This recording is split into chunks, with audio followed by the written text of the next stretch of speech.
ఆదివారము పునరుద్ధాన దినము. ఈ సమయంలో మాట్లాడుతున్నటువంటి అంశం బైబిల్లో మంచి అమ్మను చూపమంటున్న రాధ.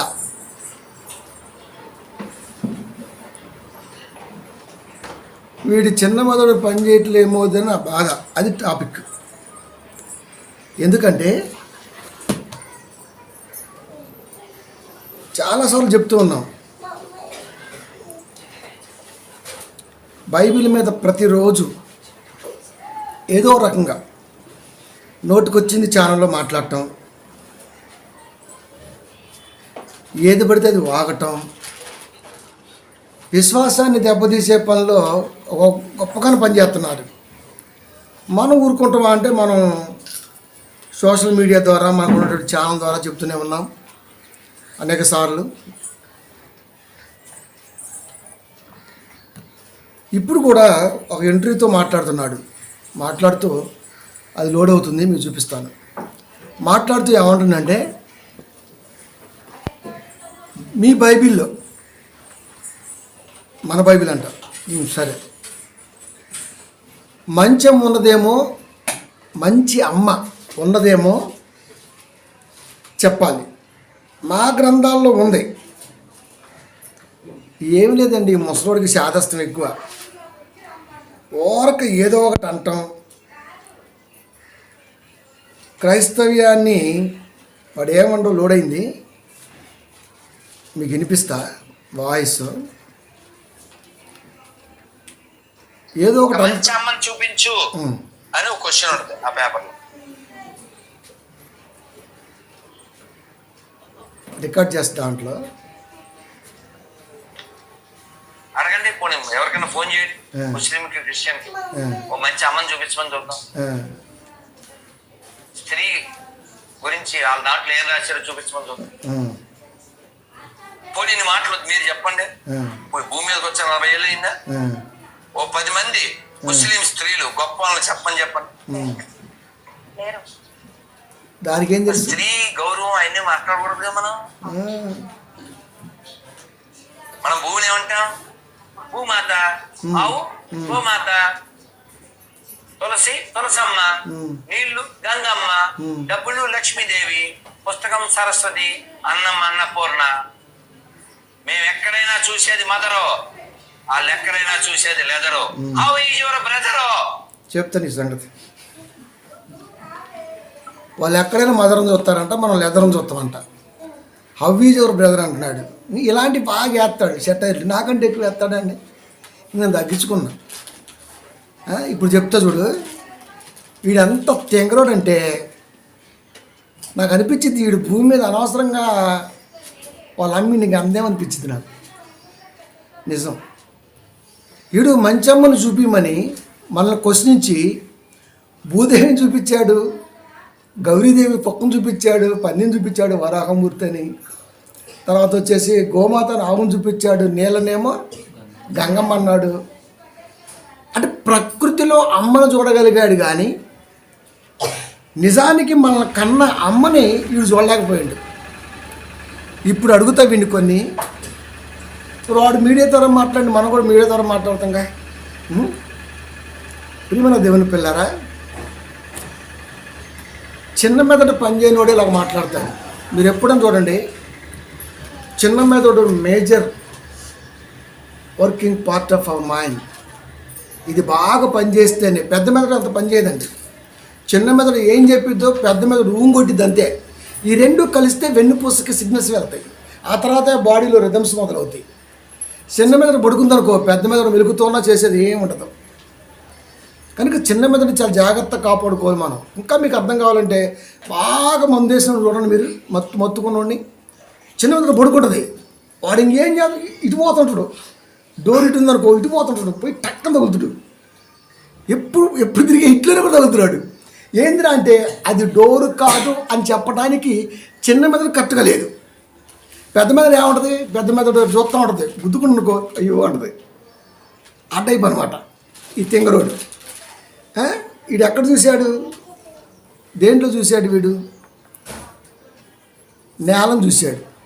ఫస్ట్ పుస్తకం కాడికి వద్దాం. పుస్తకాన్ని ఏమన్నాడు? సరస్వతమ్మ అన్నాడు. సరస్వతమ్మేనా?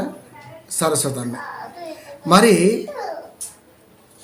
చదువుల తల్లి సరస్వతి అమ్మ అయితే సబ్బండ వర్ణాల పిల్లలుగా ఉన్న మాకు 100 సంవత్సరాలు వెనక్కి వెళితే, పోనీ 60 ఏళ్ళు వెనక్కి వెళితే, స్వతంత్రం రాకముందు మాకెందుకు సరస్వతిని దూరం చేశారు? ఇది చెప్పాలి. ఇప్పుడు సబ్బండ వర్ణాలు అంటే మనం ఎస్సీ, ఎస్టీ, బీసీ. ఇప్పుడు ఈడెవడయ్యా అంటే ఈడు గోసిగాడు, పిలక్గాడు. హిందూ ధర్మం అంటేనే పిలక. కేవలం బ్రాహ్మిన్స్ హిందూ ధర్మం అంటే మిగతా వాళ్ళు ఎవరు లేరు. చదువుల తల్లి సరస్వతీదేవి అందరికీ అమ్మ అయితే, సరస్వతి అమ్మ అయితే, 50 ఏళ్ల క్రితం మా పెద్దలకి, మా పూర్వీకులకి చదువు ఎందుకు దూరం చేశారు? చదువుకుందామని స్కూల్కి వెళ్తే అంటరాని వాడిగా గేటు బయటే పెట్టి ఎందుకు ఉంచారు? అమ్మ అందరికీ అమ్మే కదా. అమ్మ అందరికీ అమ్మే కదా. డాక్టర్ బిఆర్ అంబేద్కర్ మహారాష్ట్ర నుంచి వచ్చిన తర్వాత, లండన్ కేంబ్రిడ్జ్లో చదువు పూర్తి చేసిన తర్వాత, పార్లమెంట్లోకి వెళ్ళి బిల్లు పాస్ చేసి కష్టపడి కొట్లాడి భారత రాజ్యాంగాన్ని కొంతమందితో కలిసి రాసిన తర్వాత, రాజ్యాంగంలో పొందుపరిచినటువంటి హక్కే విద్యా హక్కు. అది రాబట్టే ఈరోజు నాలాంటోడు నీలాంటోడు చదువుకున్నాడు. మరి దాన్ని దూరం చేసింది ఈ పిల్లకోడేగా, వీళ్ళ ముత్తాతలే కదా, కర్ణాలు బ్యాపనల్సులే కదా, గ్రామాల ఏలింది వాళ్ళే కదా. ప్రతి దానికి కర్ణవాడి కాడికి వెళ్ళాలి, ప్రతి దానికి బ్యాపనవాడి కాడికి వెళ్ళాలి. పెళ్లి ముహూర్తం, సోమన ముహూర్తం, పిల్లగాడు పుడితే అన్నప్రాసన, ఇప్పటికీ కూడా వెళ్తుంటాం మనం. వాడి బతికే బాగా గోసి పెట్టుకొని వాడేం చెప్తాడు మనకి?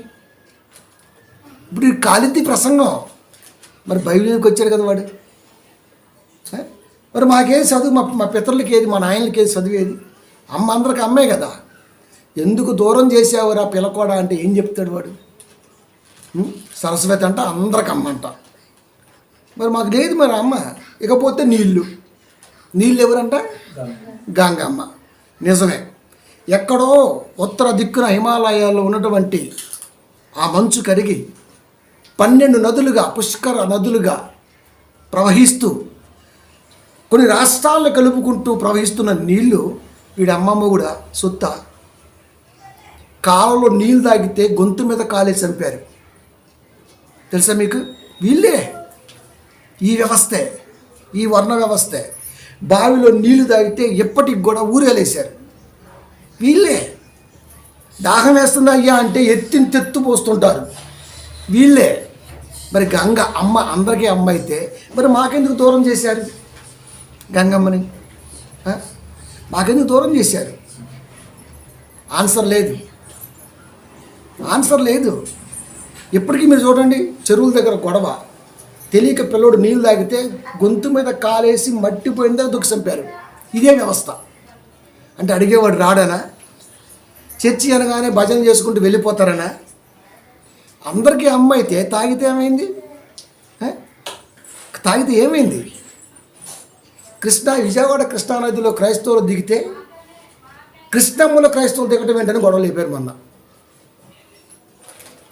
ఇదా అంటే అడిగేవాళ్ళు లేడనా? మీకే చదువు వచ్చానా?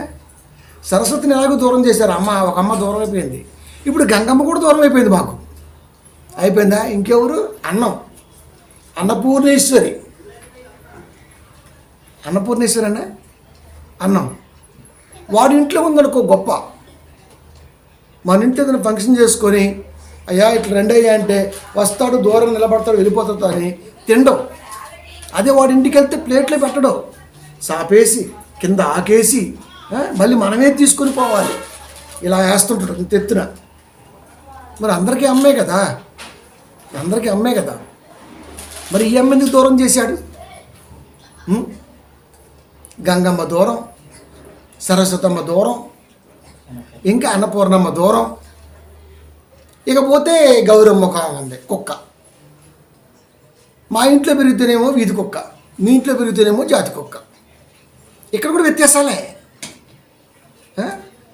గౌరమ్మ. మరి వరాహం ఉందగా పందెమ్మ. మరి పందెమ్మ ఎందుకు చదువుకోడు? ఎరా అనకూడదు కానండి. నిజంగా ఈడంతా దౌర్భాగ్యం ఇంకొక లేడండి. అది మరి వరాహం మీ ఇంట్లో ఎందుకు లేదు? ఎవడో ఊరు పెట్టి చదువుకుంటే వాడిని ఒక రకంగా వేరే క్యాస్ట్ పెట్టి పిలిచి వాడిని కూడా ఊరు పెట్టికే నెట్టి పందులోని పేరు పెట్టారు. అసలు పందులోని మీరు కదా, పందులోని మీరు, వరాహమూర్తిని పూజించే పందులోని మీరు. అది అంతే కదా.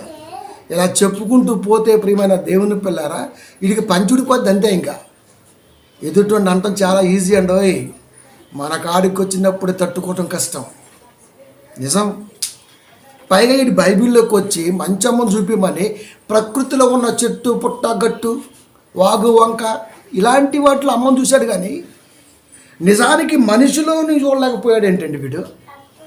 మనిషిలో చూడాలి కదా అమ్మని, చూడలా, మనిషిలో చూడలా.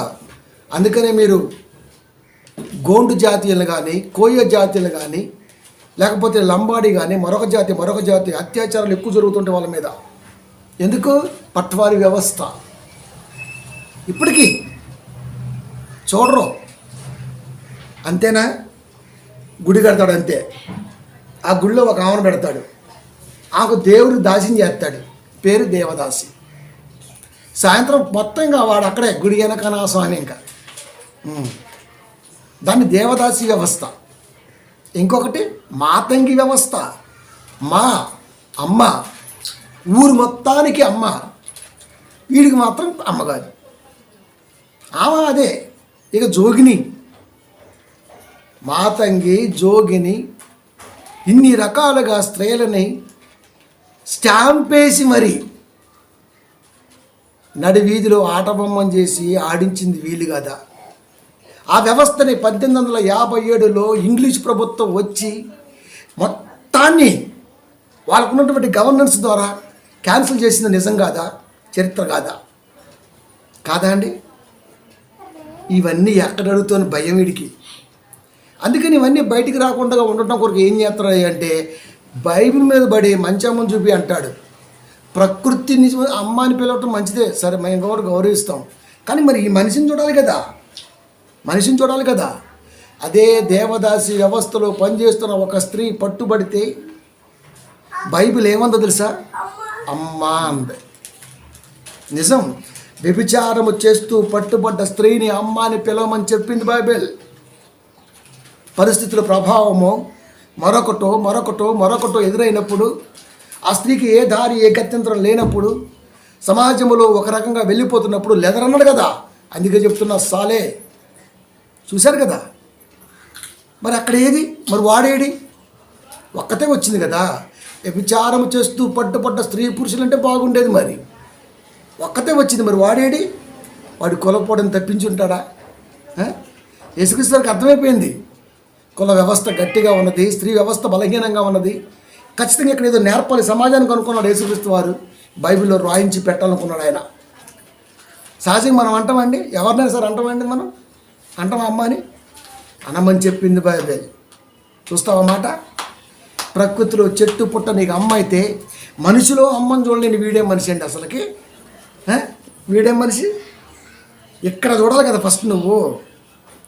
యోహాను సువార్త 8వ అధ్యాయము 9-10 వచనాలు చదవాలి.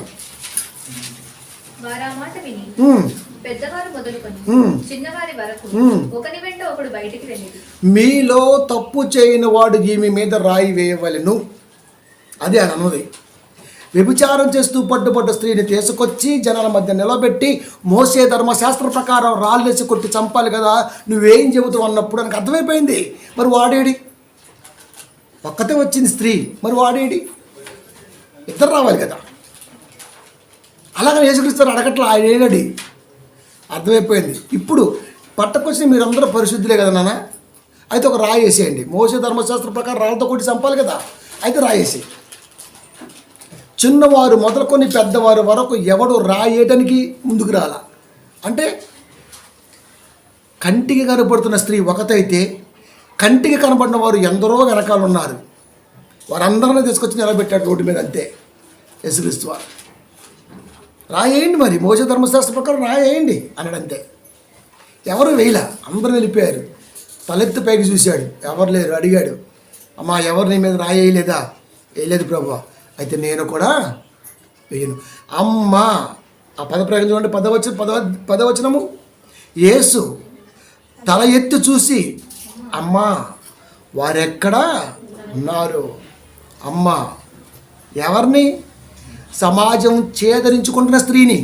నువ్వు పత్తిత్తువే, నీకు డిచికి అని పేరు ఎందుకు వచ్చింది తెలుసా? నువ్వు పైకి అందరు హీరోలాగే ఉంటారు, అది కాదా? టైం వస్తేనే ఏదైనా తెలిసింది ఎవరికైనా సరే. నీతులు ఎవడని చెప్తాడు ప్రియమైన దేవుని పిల్లరా? నీతులు మాట్లాడాలన్నా, నీతులు చెప్పాలన్నా నువ్వు దేవుడి దగ్గరికి రా, ఆయన ఏం చెబుతుండో విను, నీకు అర్థమైంది. ఏలెత్తి చూపించడం చాలా ఈజీ, ఏలెత్తి చూపించటం. కానీ ఏలెత్తి చూపిస్తున్న పర్సన్ వెనకాల ఏ ఉన్నదో గ్రహించటమే కష్టం. దాన్ని చూడు, అది క్రియ. వాడు ఎందుకు దొంగతనం చేశాడు? నువ్వు ఆలోచించాలి. టప్పా టప్పా కొడతనే ఉంటాం గోడకేసి. చేయవలసిన అవసరం ఏమొచ్చింది? ఏంటి ప్రాబ్లం? నీ సమస్య ఏంటి? నీ ఆలోచన ఏంటి? చెప్పు. తీర్చేవాడు అడుగుతాడు, అలా తీర్చనోడు దొరికిండు, అంతే. ఇంకా కదా జడ్జి పని ఏంటో తెలుసా మీకు? న్యాయమూర్తి, జడ్జిమెంట్ అంటే తీర్పరి.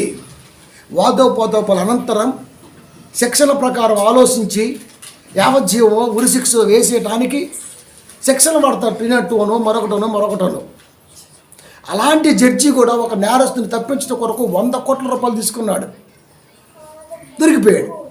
దొరకరా, ముఖం చూపించలేక, బయటికి రాలేక, ఇంతమందికి తీర్పు తీర్చినా ఈ తీర్పు వృధా అని పేపర్లు రాస్తుంటే తట్టుకోలేక అప్పటికప్పుడు పేల్చుకుని చచ్చిపోయాడు కనితో. ఏమి లాభం? మరి అప్పుడు దాకా న్యాయమూర్తే కదా. ఏసీబీలో చిక్కుతున్నారు పోలీసు వాళ్ళు కాదా? దాని వెనకాల ఏం జరుగుతుంది అది చూడమంది బైబిల్. వ్యభిచారం చేస్తూ పట్టుబడ్డ స్త్రీ వెనకాల పరిస్థితి ఏంటి? ఇది ఆలోచించు. నీ చేతనైతే సాయం చేయి. అదే దానికంటే ముందు మాట్లాడవలసిన మాట ఏంటో తెలుసా? అమ్మా. అక్కడ ఆగిపోద్దండి ఆ స్త్రీ. సమాజం చేదరించుకుంటున్నా చేరదీసి అమ్మా అని పిలిచినటువంటి ఈ వ్యక్తి ఎంత గొప్పోడు నేర్పుతుంది బైబిల్. గంగమ్మ అంటాడు, సరస్వతి అమ్మ అంటాడు. కానీ ఇక్కడ మాత్రం చూడటం. వెదర్లో లెదర్ చూసేది వాళ్ళు, వెదర్ని చూస్తూ మదర్ను చూపిస్తుంది మేము కాదా? అందుకే యేసు అంటున్నాడు, తల ఎత్తి చూసి, అమ్మా వారెక్కడ? ఎవరు లేరు. అంటే వేసిన సైతం అమ్మ అని పిలవమని నేర్పింది బైబిల్. అంటే ఏ వ్యక్తిని కూడా తక్కువ చేసి మాట్లాడొద్దు. పరిస్థితి ప్రభావం ఏంటో, వాడికి ఎదురైనటువంటి ఉద్దేశం ఏంటో, సమస్య ఏంటో నువ్వు పరిగణలోకి తీసుకొని ఖచ్చితంగా మాట్లాడి చూడు, అంతేకాని డిసైడ్ చేసి మాట్లాడకని చెప్పింది బైబిల్. మనం పెద్ద హరిశ్చంద్రుడు ఉండలేదు నాకు. మరి ఇది కల్పితమే. వాళ్ళు లేడు. వాళ్ళు రాసుకున్న గ్రంథాలన్నీ చెప్తాయి కదండి. కొత్త కల్పితాలు సైన్స్ నిలబట్టలేదు. ఇప్పుడు కూడా నిలబడ చూడండి, లాస్ట్ చూపిస్తా మీకు. ప్రియమైన దేవుని పిల్లారా, కాలిపోతుంటుంది ప్రసంగం. మరి చర్చి అనగానే గోలి గిలుకుంటూ చప్పట్లు కొట్టుకుంటూ సిరట్లు కొట్టుకుంటూ పోతాం అనుకుంటున్నాడు. అందరూ అలా ఉండరు. ఒకడు ఉంటాడు మిమ్మల్ని ఎక్కడానికి. మరి దేవుణ్ణి అంటున్నావు కదా. మరి కనుక ప్రియమైన దేవుని పిల్లారా, అమ్మ అంటే వేసిన సైతం అమ్మ అని పిలవమని నేర్పింది మా బైబిల్. అందుకే ఎదుటి వ్యక్తిని తక్కువ చేసి మాట్లాడకుండా సాధ్యమైనంతగా అర్థం చేసుకొని మాట్లాడటానికి మాత్రమే క్రైస్తవుడు మొగ్గు చూపిస్తుంటాడు. నువ్వు తొందర జారడం వాళ్ళలాగా జారడం. ఊరు బయట ఉంటుంది ఒక ఆమె వేశ్య, రహాబు. ఎహెస్కేల్ కాలంలో ఎదురవుతుంది పరిస్థితి. ఊరు బయట ఉంటుంది. ఈ లోపల ఊరి పరిస్థితి తెలుసుకోవడం కొరకు ఏగులవారు వస్తుంటారు. అంటే ఏగులవారు అంటే గూఢాచారులు. వాళ్ళని చేరదీసి సహజంగా వేసే ఇల్లు అవుతుందనుకోండి, ఏదో చిన్న పనుండి ఆ పని అలా నడిచామనుకోండి, ఇదేంట్రా ఇటే నడుతుంది అనుకుంటాం మనం. ఒక వ్యక్తి కానిదిగా లోకంలో కనబడితే 2 సార్లు ఆ గలీలు కనబడ్డాం అనుకో, ఓహో మ్యాటర్ గట్టిగా ఉంది అంటాం మనం. ఏంటి ఇటు తరసలాడుతుంది అంటాం మనం. లేకపోతే ఇదేంటి ఇయర్ తిరుగుతుంది అంటాం మనం. ఒకటి పళ్ళు ఇయర్లు ఎందుకుంటే అబ్బా ఈ టైంలో అనుకుంటాం మనం. అంటే మన మనసులో ఎప్పుడు ఏదో ఒకటి దురుద్దేశం ఉంటుంది తప్ప మంచి ఉద్దేశం ఉండదా? ఏదో పనుండి వెళ్తామండి, అంత మాత్రానికి ఏమైంది? ఫోన్ వచ్చింది, ఒక చెట్టు మామూలు మాట్లాడుతున్నాం, మనకు తెలియదు పైన తాటి చెట్టు ఉంది, ఆ పక్కన వ్యవహారం జరుగుతుంది, మనకు తెలియదు, మనం మంచిగా మాట్లాడుతున్నాం. వాడకూడదు సార్, ఒక 2 ఎక్కించుంటాడు, ఇంకా ఏం అర్థం కాక సొల్లేస్తున్నాం వాడు. నిజానికి మన ఉద్దేశం వేరు. అక్కడ చెట్టు ఉంది నిజం, జనం ఉన్న సంగతి నిజం, ఫోన్ వచ్చింది నిజం, నవ్వుతూ మాట్లాడుతుంది నిజం, అయినా చూసేవాడికి మాత్రం అంతే. ఇంకా అంటే నీ కళ్ళు క్యాప్చర్ చేయగలిగే కానీ నీ మైండ్ దాన్ని గ్రహించలేక ఎందుకు పోయింది అంటే ఎక్కడ ఆగిపోతే ఇంకా దాన్ని అలా అపార్థం చేసుకుంటూనే ఉంటామా మనం. వీడు ఆ పాపతే ఇలాంటి వాడి కోసం ఇప్పుడు ప్రసంగం చేసేది ఆ బాపతే. కనుక వేశ్య ఊరు బయట ఉంది. ఇప్పుడు గూఢాచారులు వచ్చారు. గూఢాచారం అంటేనే జేమ్స్ బాండ్ అనమాట. ఇంకా కథ వాళ్ళ ఇంట్లోకి వెళ్ళిపోయారు. ఇప్పుడు ఊరు మొత్తం ఏమనుకోవాలి? కొత్త వాళ్ళు ఎవరో వచ్చారు, గిరాకీ బాగానే తగులుతుంది అనుకోవాలి. మరి కొత్త వాళ్ళు వచ్చారు, ముఖం తెలియని వాళ్ళు, ఊరు బయట వేసి గృహం ఉంది, అక్కడికి వెళ్ళారంటే ఇంకా గట్టిగా ఉంది వ్యవహారం. ఎంత వచ్చి ఉంటాయో మరి అమ్మకే. ఇదే గుసగుసలు మనకి. ఎదుటివాడి గురించి ఎప్పుడు నీచంగా మాట్లాడేవాడిని ఏమంటారు చెప్పండి? వీడు ఆ పాపతే, ఈ ముసలి కొండగాడు ఆ పాపతీయుడు. బుర్ర లేదు, జ్ఞానం లేదు, లోపల డ్రాయర్ లేదు, వీడు బతుకంత వేస్ట్, మాట్లాడటం రాదు. ఎప్పుడు చూసినా ఈర్ష్య, కులాల మధ్య, మతాల మధ్య, మనుషుల మధ్య, జాతుల మధ్య, వర్ణాల మధ్య విషం కక్కుతూనే ఉంటాడు వీడు. మరి వీడు దున్నపోతు పుట్టుంటాడు, లేకపోతే కోతి పుట్టుంటాడు, కొండముచ్చి పుట్టుంటాడు. వీడు మనిషికి ఆలోచించడు. పోనీ వీడి గ్రంథం గురించి గొప్పగా చెప్పిండే అంటే వీడి గ్రంథంలో ఏముంది గొప్ప చెప్పడానికి? రామాయణం ఏముంది? రంగు తప్ప. ఆడు రంగనాయకం చెప్పింది అది, విషవృక్షం రామాయణం అని. ఉత్తరాఖండ 7 పర్వాలు మొత్తం తప్పే, అవి లేవు. అది ఆయన చెప్పిండు గరికపాటి. కల్పితాలు రాసుకుంది మీరు, మళ్ళీ బైబిల్ అంటుంటారు. ఓర్చుకుంటారా మీరు? బైబిల్ మీదకి రాకూడదు రే, గుర్తుపెట్టుకోవాలి. అది ఒక్కొక్కటి అడుగుతుంటే మీకేముంటుంది? మీకు విషయం చెప్పనా? మనకు చిన్నప్పటి నుంచి హరహర పాటలు వేస్తూ ఉంటారు. ఆ పాట ఎంత శుద్ధం చెప్పనా? రావణాసురుడికి పరాయి స్త్రీని అంటుకుంటే, బాగా వినాలరా ముసలిదక్క, రావణాసురుడికి పరాయి స్త్రీని అంటుకుంటే 3000 ముక్కలయ్యే శాపం ఉంది. అలాంటి రావణాసురుడు సీతని జుట్టు మెలేసి పట్టుకుని తీసుకెళ్ళినట్టుగా మీ వాల్మీకి రామాయణంలో రాయబడి ఉంది. అంటే జుట్టు పట్టుకుంటే శరీరం తెచ్చవదా? మరి రావణాసురుడికి ఏం కాలేదు ఏంటి? ఎందుకు ముక్కలు అవ్వలేదు? ఆన్సర్ లేదు.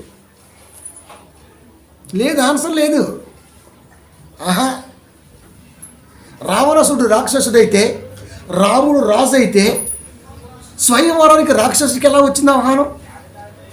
ఆన్సర్ లేదు. అంటే మాకు తెలియదు అనుకుంటున్నారు. చదువు దూరం చేసావు కాబట్టి చాలా కాలం ఈ ఆటలు సాగాయి. ఇప్పుడు చెప్పినా కదా, మొత్తం నవిలి పెడుతున్నారు. ఈ గ్రంథాల్లో ఉన్న బొక్కలు తట్టుకోలేకపోతున్నాడు. అందుకని బయలు మీదకి వచ్చేస్తున్నాడు. విశ్వాసాన్ని దెబ్బతీద్దాం, వెంట్రుకంత వాసు కూడా కదలనివ్వం విశ్వాసాన్ని. కనుక వేశ్య ఇంటికి వెళ్ళారు. వాళ్ళు ఎవరు మనకు తెలియదు. ఆమె ఏం మాట్లాడుతుంది మనకు తెలియదు. కానీ మనం ఏమనుకుంటున్నాం? నలుగురు పని చేస్తుంటాం మనం చేస్తనే. మనం అంటే మనం కాదు, ఈడే. కానీ దేవుడు ఏం రాయించాడు తెలుసా? అక్కడ ఏం జరుగుతుందో 2:25 యాకోబు పత్రిక. అటువలనే రహాబు అనే వేశ్య కూడా దూతలను చేర్చుకొని వేరొక మార్గమున వారిని వెలుపలికి పంపివేయినప్పుడు క్రియల మూలముగా నీతిమంతురాలను ఎంచబడను కదా. వాళ్ళు లోపలికి వస్తే ఎలా వెళ్ళాలో ప్లానింగ్ ఇచ్చి, జాగ్రత్త చెప్పి, భోజనం పెట్టి, మర్యాద చేసి వేరొక మార్గాన పంపిస్తే ఈ లోపల ఉన్న టైం అంతా ఏమనుకుంటారు? 2 మనుషులు ఊరు బయట వేశ్య, ఇంకా చూడు నా సాయురంగా. ఇదే ఆలోచన. ఇంకా ఊరికే గుసగుసలు. వాళ్ళు ఎందుకు వచ్చారు? పట్టణ పరిస్థితిని దేవుడు చూసి రమ్మన్నాడు, తీసేస్తారంట. ఊరు బయట నుంచి రావాలి కదా ఊర్లోకి. ఊరు బయట ఆమంది ఇలా కళ్ళు కొంటే సూతనే ఉంటాయి. ఇంకా ఆమె చూడండి, చేర్చుకొని, దూతలంటే గూఢాచారులు, చేర్చుకొని వేరొక మార్గమున వారిని వెలుపలికి బయటికి పంపించేసింది ఆమె. ఆ క్రియని బట్టి, ఆ మంచితనాన్ని బట్టి ఆమె నీతిమంతురాలు అని దేవుడు డిసైడ్ చేశాడు. మరి అనీతిమంతురాలని ఊరు బయట నువ్వెలా ముద్రేశావు? జాతి తక్కువడని, కులం తక్కువడని, వీళ్ళు అంటుకోకూడదని సంపన్న వర్ణాల పిల్లల్ని ఊరి బయటకు ఎందుకు నెట్టావు? కాటికి దగ్గరలో మన కొంపలు ఉంటాయి తెలుసా మీకు? ఇట్లా చూస్తే సమాధులు కనబడతాయి మన కొంపలు కాడించి. ఉత్తర దిక్కునే, ఎప్పుడు చూసినా ఉత్తర దిక్కునే. వీడు మాత్రం నెత్తి మీద ఉంటాడు. వీడు మళ్ళీ వీడు కాల్సినా సరే మన ఇంటి పక్కన కాలవాల. ఏమే నడువురులో ఇల్లు కట్టుకోకూడదా? నడువురులో బోర్ వేసుకోకూడదా? నడువురులో మేము ఉండకూడదా? ఆహా, జాతి తక్కువలు. ఎవడరా జాతి తక్కువడు?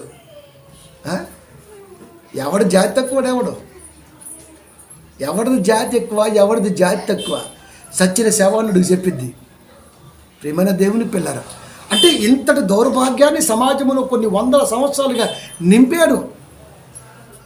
ఇప్పుడు జ్ఞానం వచ్చిన తర్వాత అన్ని బయటకు వస్తుంటే తట్టుకోలేకపోతున్నారు ప్రియమైన దేవుని పిల్లరా కదా. కనుక వేశ్య కూడా నీతిమంతురాలుగా ఎంచబడిందంటే ఆమె క్రియ మీరు చూడండి.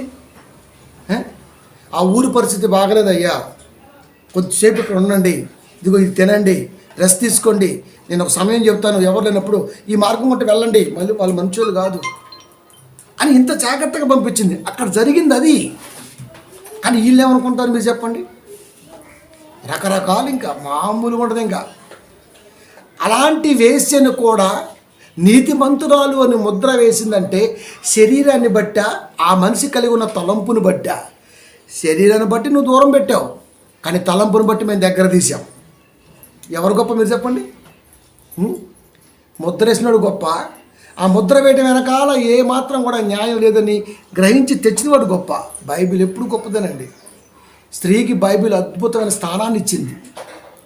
క్రియను బట్టి ప్రేమిస్తుంది బైబిల్. ఆమె చేసే పద్ధతిని బట్టి ప్రేమిస్తుంది, ఆమె చేస్తున్న విధానం బట్టి ప్రేమిస్తుంది. పరిస్థితుల ప్రభావం ఆమె ఎక్కడ నెట్టిందో ఆలోచిస్తుంది, చేతునిస్తుంది, ఒడ్డుకు చేరుస్తుంది. ఇది బైబిల్.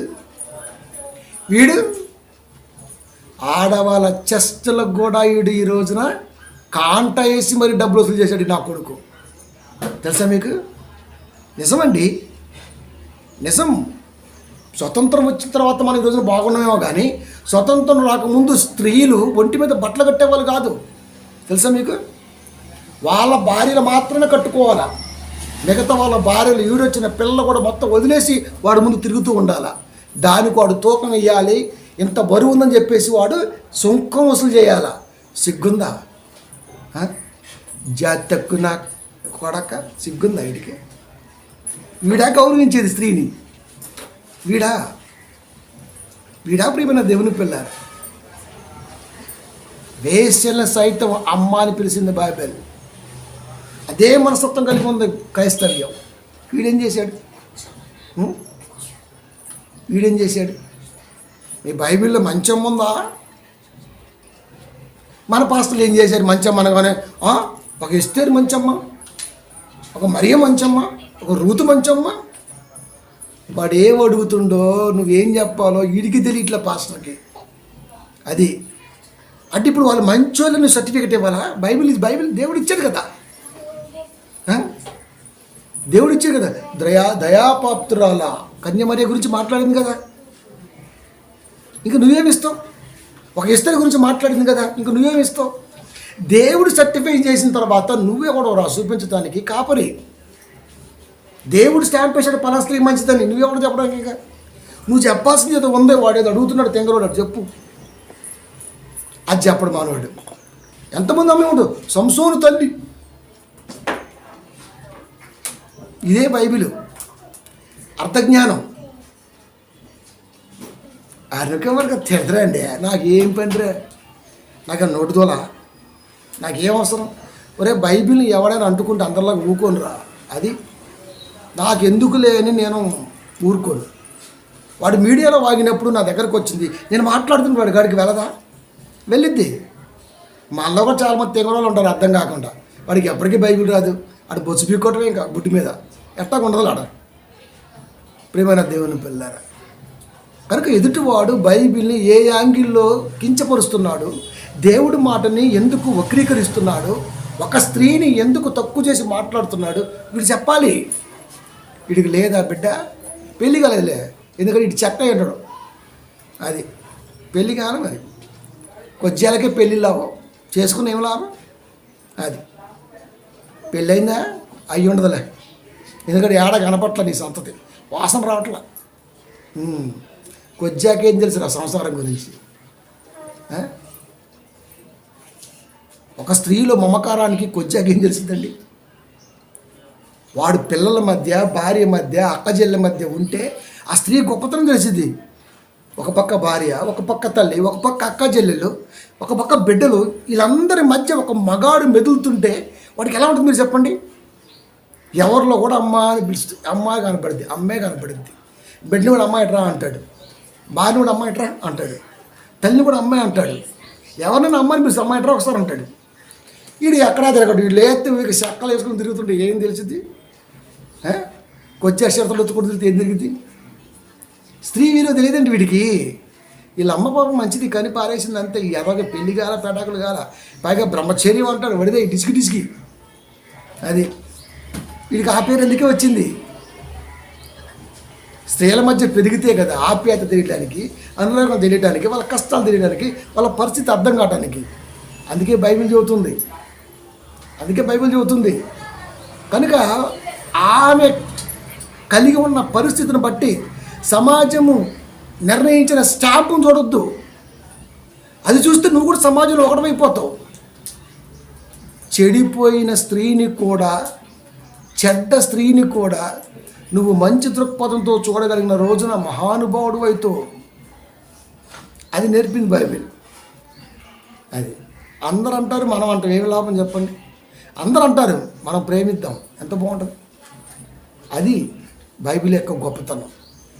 అది వీడేం చెప్పాడు, ఈ ఈ స్త్రీమూర్తుల గురించి చెప్పడం. కొండలో, గొట్టలో, కుక్కలో, కోతులు, బర్రెలో, దున్నపోతులు ఇయ్యా. భూదేవి భూమాత. మరి ఎందుకు దొక్కుతున్నావు? మరి మాత అయితే భూమిని ఎందుకు దొక్కుతున్నావు? పోత కదా రోజు 10 సార్లు. మరి అమ్మ మీద పోతున్నాడు అన్న. ప్రకృతిరా ఇది.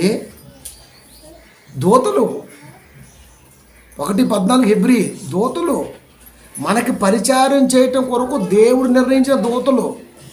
భూమి, ఆకాశము, నీరు, నిప్పు, పంచభూతాలు నువ్వే చెబుతూ పోతామని మళ్ళీ అమ్మంటాడు.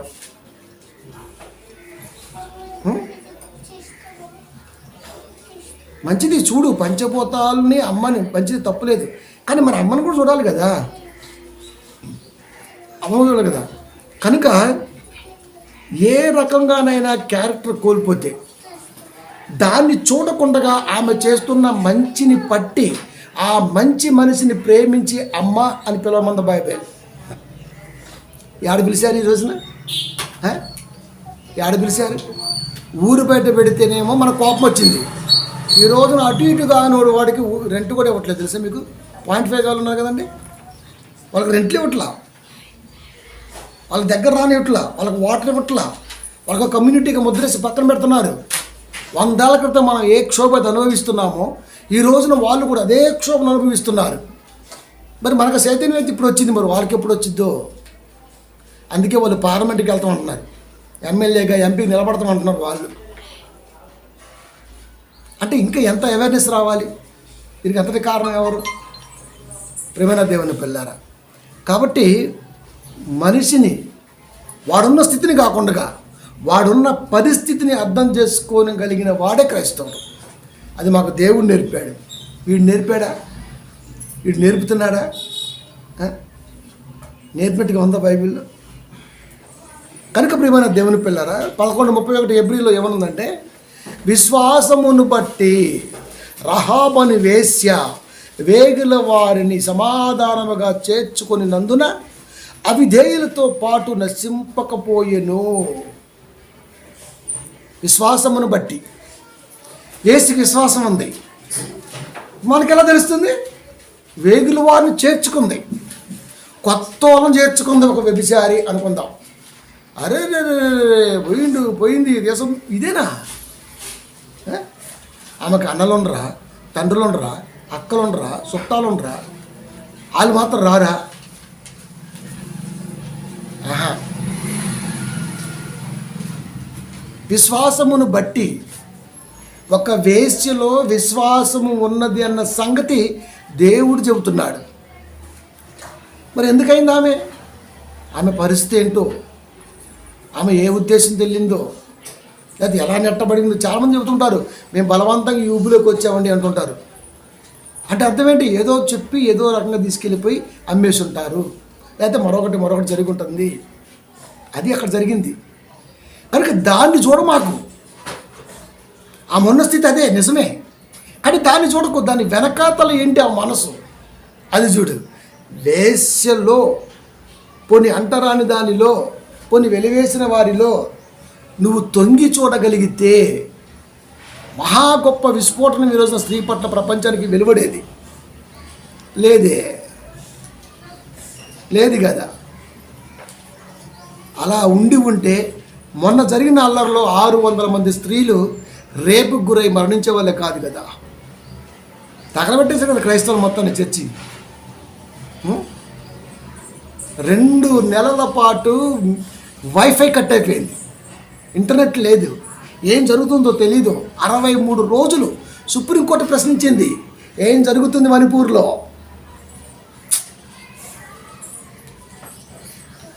ఇంటర్నెట్ లేదు, సోషల్ మీడియా పనిచేయదు, రేపులు, అల్లర్లు, మర్డర్లు, మానభంగాలు. ఇదే అమెరికా వాడు ముందుకొచ్చి ఒక్క తొక్కుతాను వార్నింగ్ ఇస్తే మోడీకి అప్పుడు బయటకు వచ్చాడు గసగసలు ఆడుకుంటా.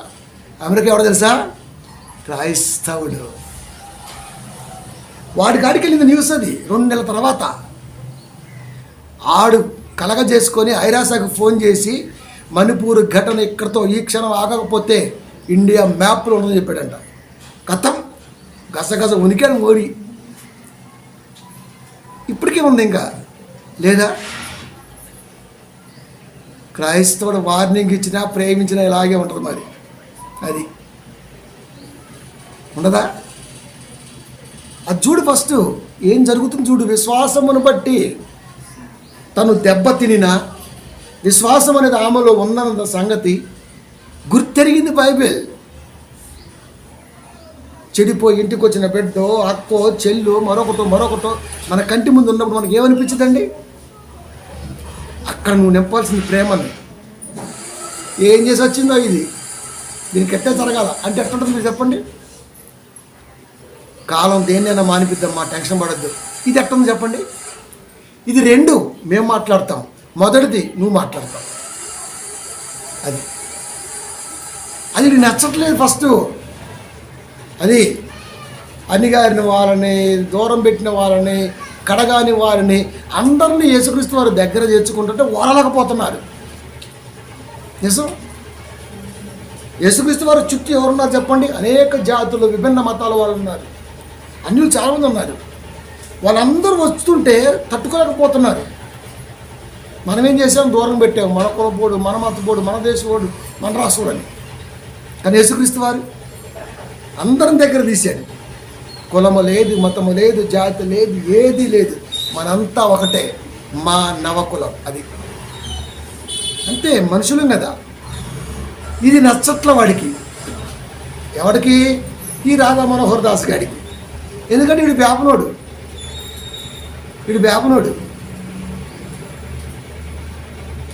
వీడి పిచ్చేంటి చెప్పనా?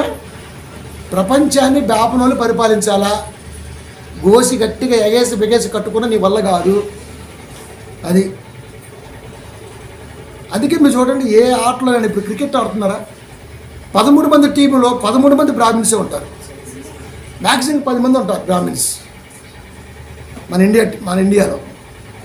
ప్రతి స్పోర్ట్స్లో బ్రాహ్మిన్స్ ఎక్కువ ఉంటారు. ఆ తర్వాత ఎక్కడెక్కడో అట్టిస్తుంటారు. అంటే వాళ్ళకే ఎందుకు పెద్దపేట, మనకెందుకు వేయరు?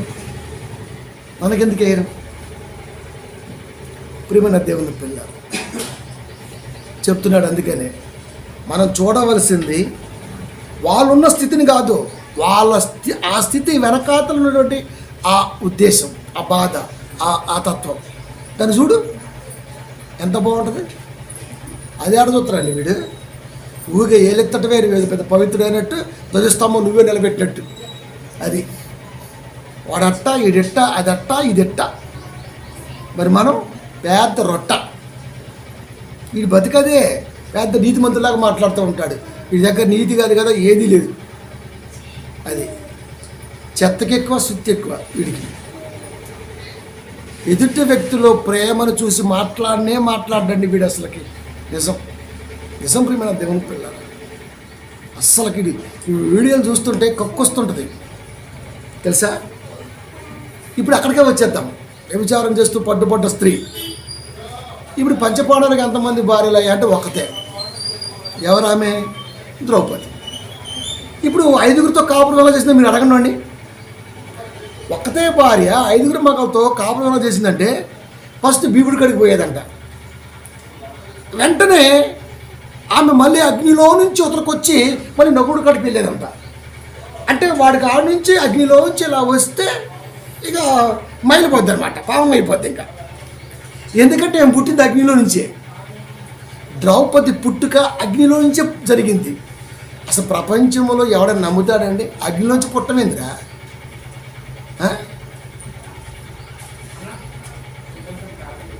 అగ్నిలోంచి పుట్టమేంటి? అగ్నిలోంచి పుట్టమేంటి?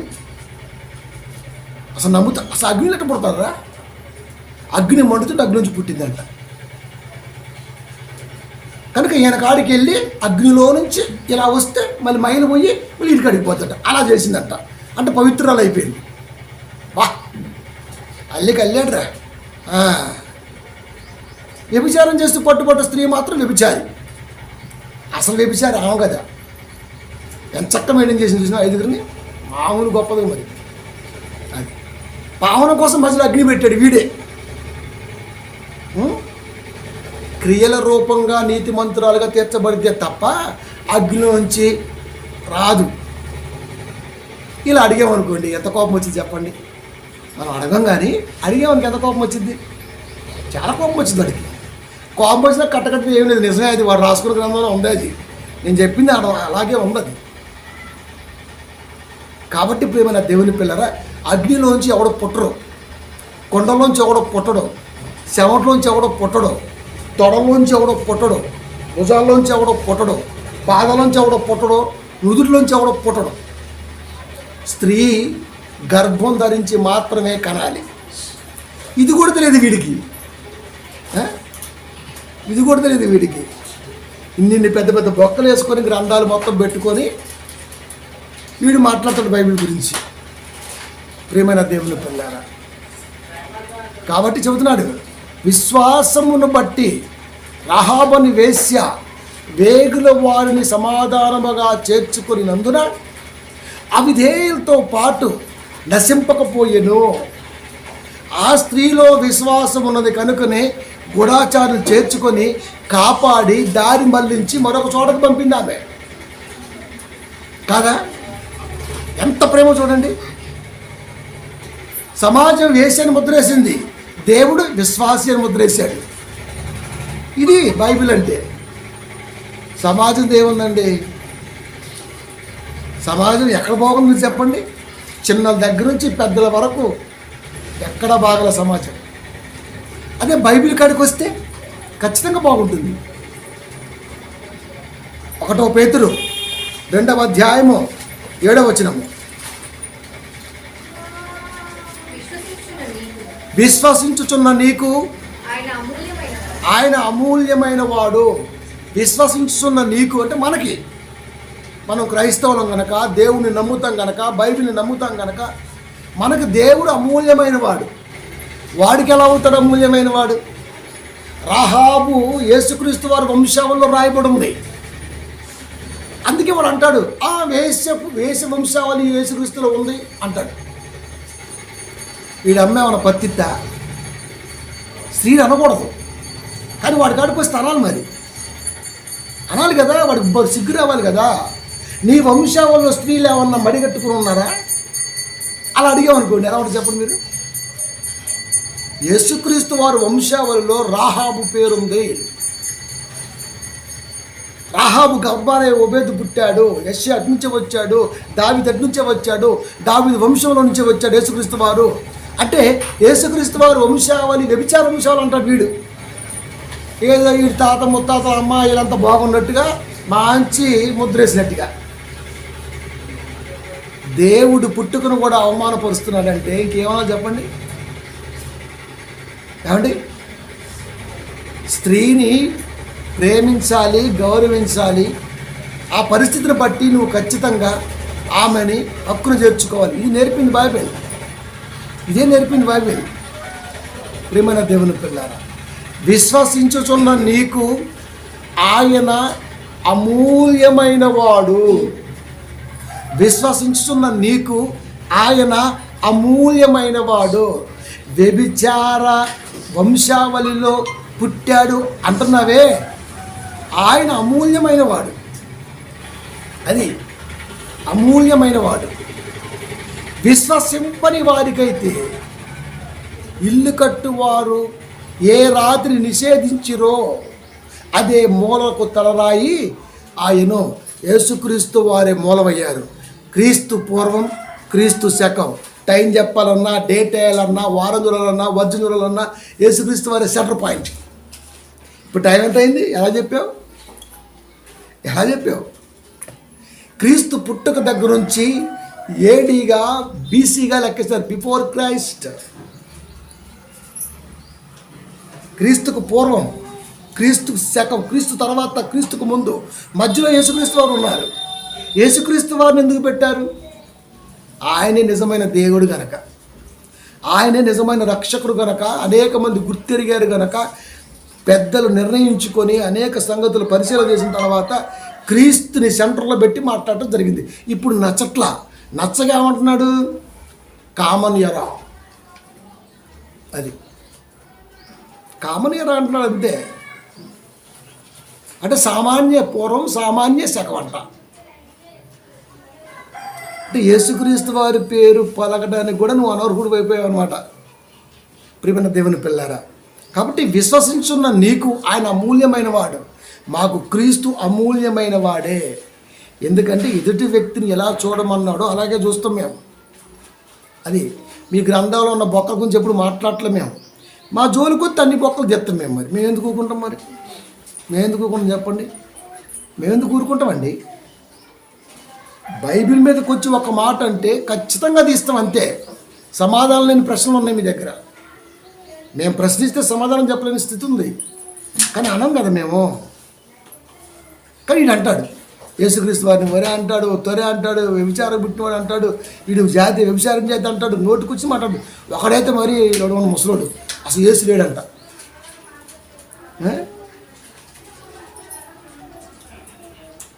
సోషల్ మీడియా వచ్చిన కాడి నుంచి నోరుతో ఎక్కువైపోయిందండి. అది అంటే మేము చూస్తూ ఊరుకుంటామా? మేము కూడా బిట్లు కట్టి రీల్స్ షార్ట్లు మేము పెడతాం. ప్రియమైన దేవుని పిల్లలు చెబుతున్నాడు, విశ్వసింపని వారికైతే ఇల్లు కట్టువారు ఏ రాత్రి నిషేధించిరో అదే మూలలకు తలరాయనో.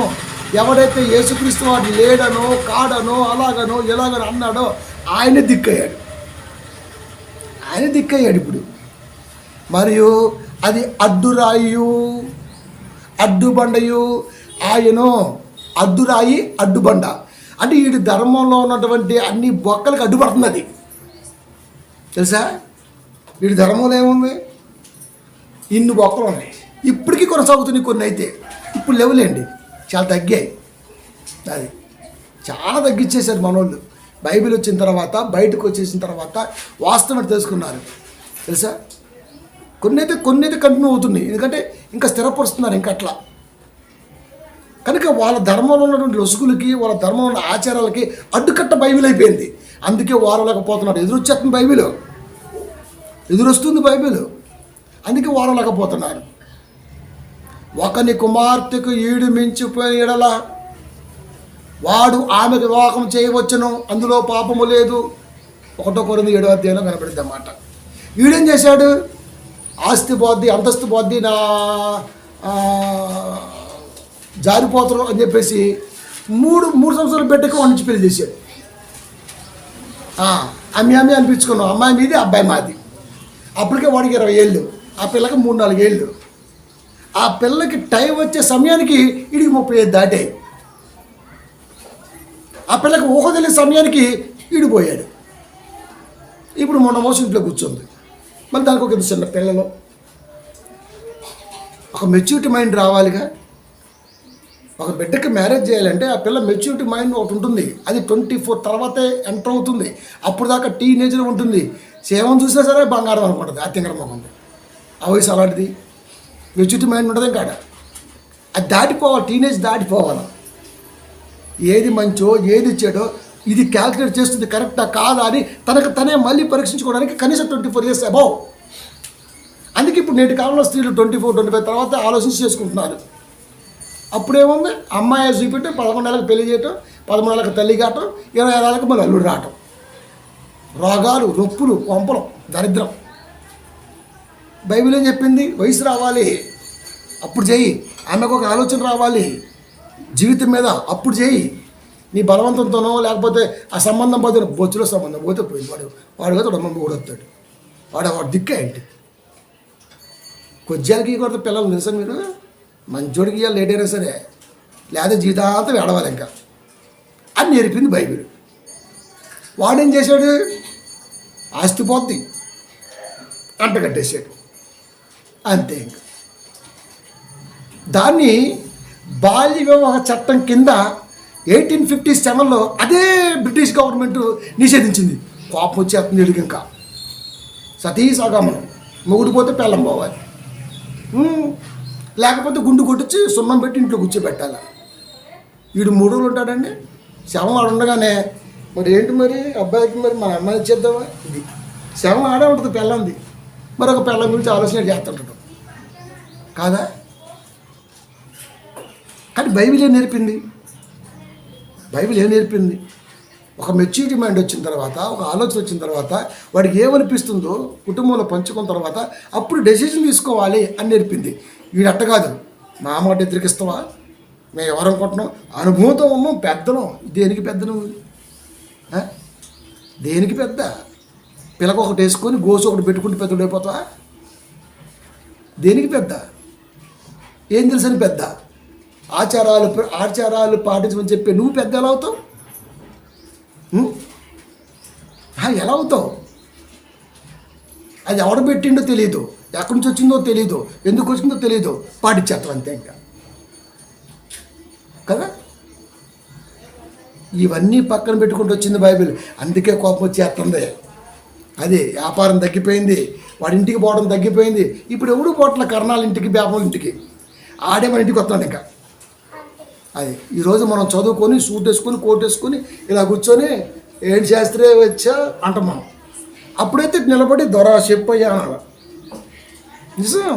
ఎవరైనా గొప్పవాడు వస్తే మన ఇంటికి నిలబడి, మనం నిలబడకపోతే మా నాన్న కానీ వాళ్ళు కానీ, రే దొర వస్తుండో, పేషెంట్ గారు వస్తున్నారు, నిలబడి రావు. ఎవడు వాడు అసలుకి? ఎవడాడు అసలుకి? చదువులేని ఒక సవట వస్తే మనం నిలబడాలా? ఇంత జ్ఞానాన్ని నేర్పింది బైబిల్. ఇప్పుడు వ్యతిరేకత వచ్చేస్తుంది. వీళ్ళందరికీ చదువు వచ్చేసింది, జ్ఞానం వచ్చేసింది, ఉద్యోగాలు చేసేస్తున్నారు, కులం తక్కువ ఉద్యోగం చేస్తున్నాడు. మన ఇంట్లో జీతగాడు కొడుకు ఈ రోజున IAS అయ్యాడు. కడుపు మండదా? ఎంత గొప్ప చూడండి. నా మాట వెల్లడి ఎగుట తోడనే వెలుగు కలుగును, ప్రకాశించును. దేవుడు మాట రావడంతోనే మనిషి ఆలోచనలో మెదులుతుంది. నా కుటుంబాన్ని బాగా కట్టుకోవాలి, నా పిల్లల్ని బాగా చదవాలి, ఒక మంచి లైఫ్ ఇవ్వాలి, మంచి జ్ఞానం ఇవ్వాలి, మంచి చదువు ఇవ్వాలి, మంచి సంస్కారం ఇవ్వాలి, మంచి విద్యాబుద్ధులు నేర్పాలి, సమాజంలో సొసైటీలో ఒక మంచిగా నిలబెట్టాలి అని బైబిల్ నేర్పుతుంది. ఈడే నేర్పాడు. బయలు పడితే మా ఇంటికి రా, తొడమే పడిందా, అయితే నీకు అరిస్తూ పిల్ల పుట్టరు. ఇంకా ఇప్పుడు ఏం చేయాలి? తొడమే పడితే అది ఏం చేయాలి? ఇక్కడ పడింది, ఇప్పుడు ఏం చేయాలా? ఇప్పుడు దీనికి దానికి ఏదో ఉందా మళ్ళీ ఒక మొక్క పదం, అది చేయాలంటే ఇప్పుడు శిరస్సు మీద పడింది కదా, ఇది పోవడం కొరకు దానికి ఏదో ఒకటి పెట్టాడు పేరు. అది చేస్తే కానీ పోదంట. మళ్ళీ మొక్కు ఇన్ని రకాల దరిద్రాలని బైబిల్ దూరం పెడితే వీడు ఓరలేకపోతాడు. మమ్మల్ని మళ్ళీ దానికి తీసుకెళ్ళే ప్రయత్నం అయితే చేస్తున్నాడు. అవుతుందా? అవ్వదు ప్రియమైన దేవుని పిల్లలు. అందుకే చెబుతున్నాడు, విశ్వసించుచున్న నీకు ఆయన అమూల్యమైన వాడు. ఎంత అమూల్యం ఎవరినంటాం? మా ఆయన బంగారం. ఎప్పుడంటే మనం చెప్పండి, ఏ లోటు లేకుండా కుటుంబాలు అన్నీ చూసుకుంటూ అడగముందు అవసరాలు తీర్చుకుంటూ సంపూర్ణమైన ఆలోచనతో అలా తీసుకెళ్ళేవా, అప్పుడు అమూల్యం, అద్భుతం ఆ పదాలు వాడతాం కదా. అమూల్యం, అద్భుతం ఆ పదాలు వాడతాం. అలా కాకుండా గాలి వదిలేసి ఆడే చూసుకుంటాం, ఆడికడుగు ఆడి నింపుకుంటూ ఆడే తాక్కుంటూ బొర్లుకుంటూ అడిస్తరసరంగా బతికి సాయంత్రం పూట ముక్కు ముఖం చూసుకుని ఇంటికి వస్తే నా భర్త అమూల్యమైన వాడు అంటదా భార్య. సీపు కట్టి తిరిగేసి కొట్టిద్దాడు. శాతగానుడికి సంసారం ఎందుకు, పిల్లలు ఎందుకు అని. అందుకే దేవుడు ఏం చెబుతున్నాడు? అమూల్యమైన వాడు. విశ్వసింపని వానికైతే ఇల్లు కట్టువారు ఏ రాతిని నిషేధించిరో అదే రాయి మూలకు తలరాయి ఆయను. అంతేకాదు, మరియు అది అడ్డురాయు అడ్డుబండయు ఆయను. ప్రతి దానికి క్రైస్తవులు ఎదురొచ్చేస్తున్నాడు.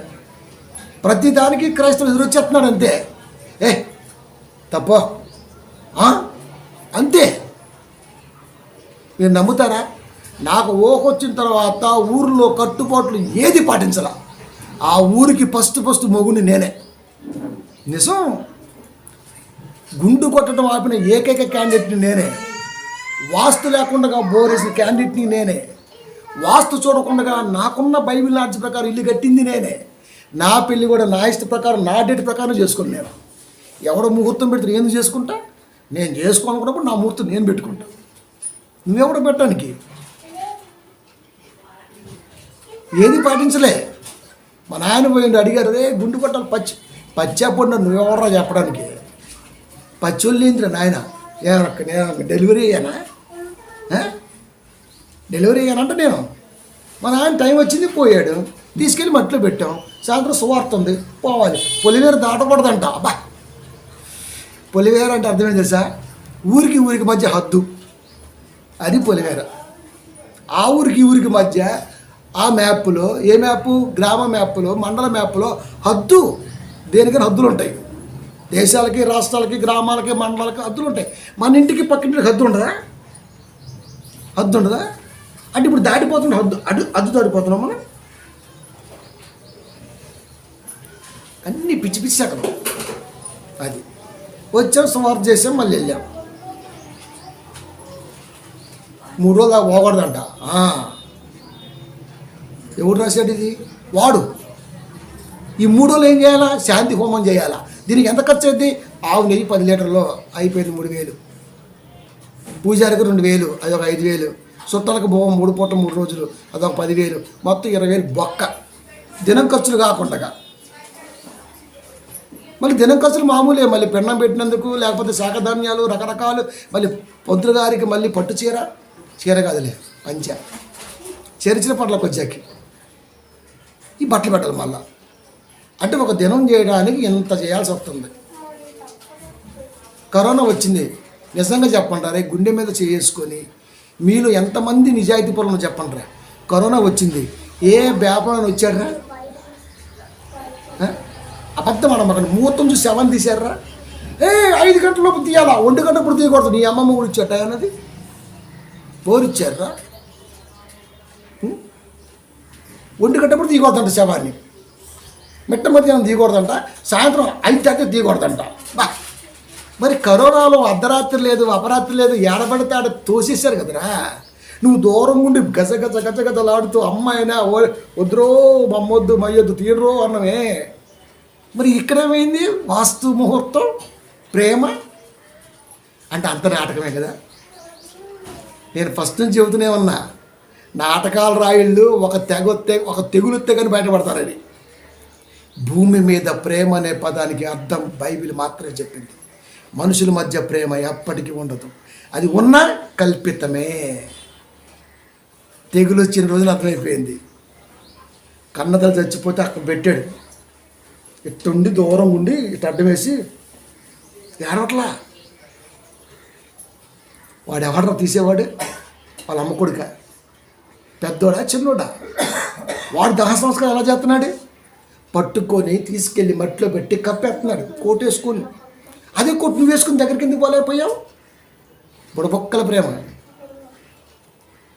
బైబిల్ చూసారు ఎంత గొప్పదో. తెగులు రావాలరా, విషయం బయటపడాలంటే ఒక పరిస్థితి ఎదురవ్వాలి. అప్పుడు అసలు నీలో ఎంత ప్రేమ ఉందో బయటపడింది. వచ్చేప్పుడు అందరూ ప్రేమిస్తారు.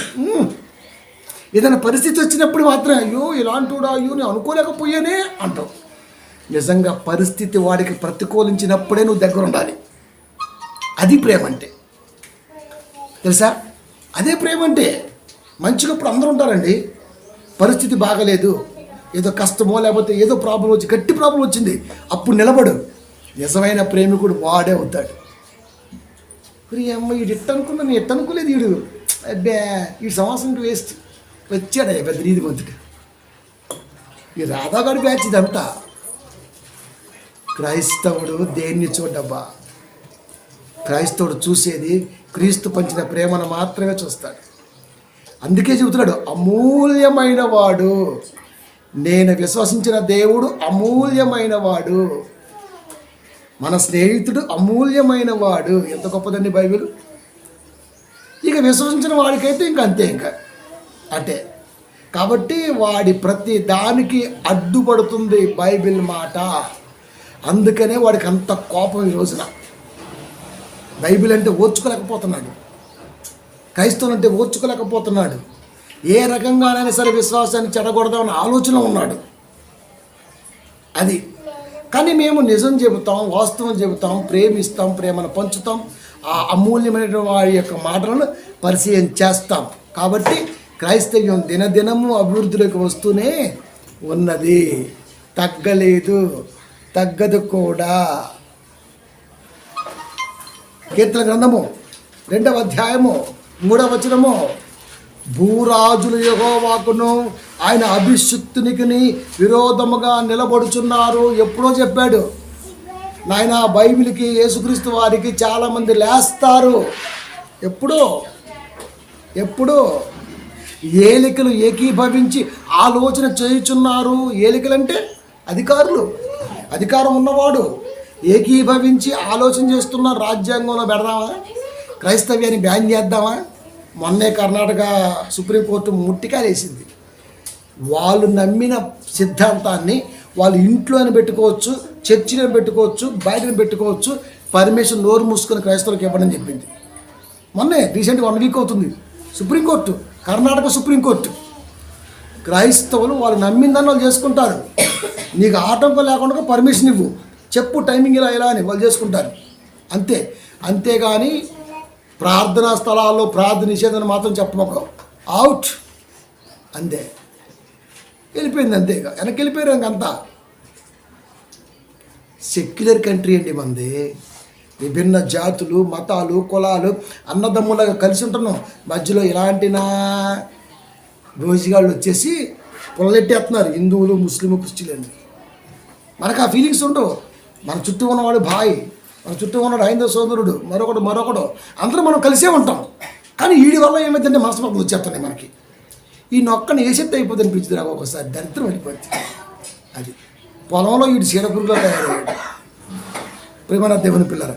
కాబట్టి ప్రతి వాళ్ళ ఉద్దేశానికి బైబిల్ ఆటంకపడింది కనుకనే ఈ రోజున బైబిల్ అంటే ఇష్టం లేకుండా పోతుంది. అది అందుకే ఎప్పుడో చెప్పాడు, భూరాజులు యెహోవాకును ఆయన అభిషిక్తునికి విరోధముగా నిలబడుచున్నారు, ఏలికలు ఏకీభవించి ఆలోచన చేయుచున్నారు. పార్లమెంట్లో క్రైస్తవులకి చెక్ పెట్టేద్దామా ఆలోచన చేశాడు మోడీ. ఒక్క దెబ్బ కొడితే సంకీర్ణం వచ్చి కూర్చోంది. ఇప్పుడు నితిన్ గడ్కరీ మోడీ మాట వినాలా, ఇటు పోతే ఈడి మాట వినాలా, అటు పోతే ఇది మాట వినాలా. వీళ్ళందరూ కలిస్తే కానీ ఇటు లేడు. అది ఇప్పుడు తలపోటు వచ్చి కూర్చున్నాడు. దేవుడి చేతిలో ప్రపంచం ఉంది, దేశం ఉంది. మన వెనకాల దేవుడు ఉన్నాడు. ఆయన చూస్తూ ఊరుకుంటాడా? ఇంకొకసారి కరోనా వస్తే దోలు తీరిపోద్ది. అంతే, ఇంకెవడు బతకడం భూమి మీద. ప్రేమైన దేవుని పిల్లారా. కాబట్టి దేవుడికి కోపం రాకుండా చూసుకోవాల్సిన బాధ్యత భూమి మీద చాలామంది మీద ఆధారపడి ఉంది. కనుక ఏకీభవించి ఆలోచన చేయుచున్నారు. లాస్ట్ మాట, ఎంత చేసినా, ఎన్ని కుట్రలు పడినా, ఎంత వెలిచూపు విశ్వాసాలుగా చేద్దాము, చూపిద్దామని ప్రయత్నం చేసినా బైబిల్లోంచి అయితే ఏ ఆత్మ బయటికి వెళ్ళే ఛాన్సే లేదు. రావటమే తప్ప పోవటం ఉండదు. అందుకే మీరు చూడండి, సంఘంలో వాక్యం ఉన్నా లేకపోయినా, ఏదున్నా లేకపోయినా, ముందు చర్చికి వెళ్దాం, తర్వాత వచ్చిన తర్వాత లోతుల గురించి ఆలోచిద్దాం, ముందు దిగుదాం నీళ్ళలోకి. అందుకే ప్రతి సంఘములో జనం ఉంటారు, క్రీస్తు కాడికి వస్తున్నారు. సరే, వాళ్ళు ఉన్న ఇంట్రెస్ట్ బట్టి జ్ఞానం ఎంత ఉందో లేకపోతే మరొకటి ఉందో వాళ్ళు అన్వేషిస్తారు, అది సెకండరీ. కానీ ప్రతి ఒక్కరికి సంఘానికి వస్తూ ఉంటారు. ఫస్ట్ అక్కడికి రావాలి, ఆ తర్వాతే లోతులోకి వెళ్ళాలి. వీళ్ళు కూర్చుకోలేకపోతున్నారు. ఆదివారం వస్తే చర్చిలు నిండిపోతున్నాయి. మనమేంటారు నాయన, నిన్న చూసిన ఇంకా బిచ్చిపోలాగా ఒంటి మీద డ్రాయర్లు ఎగురుతున్నారు. ఒక్కొక్కడు ఊడిపోతుంది, అయినా ఎగేసుకుని ఎగురుతున్నారు. ఇంకా ఒక పక్క తాగటం, ఒక పక్క డ్రాయర్ నిప్పుకుని తిరగటం. ఇది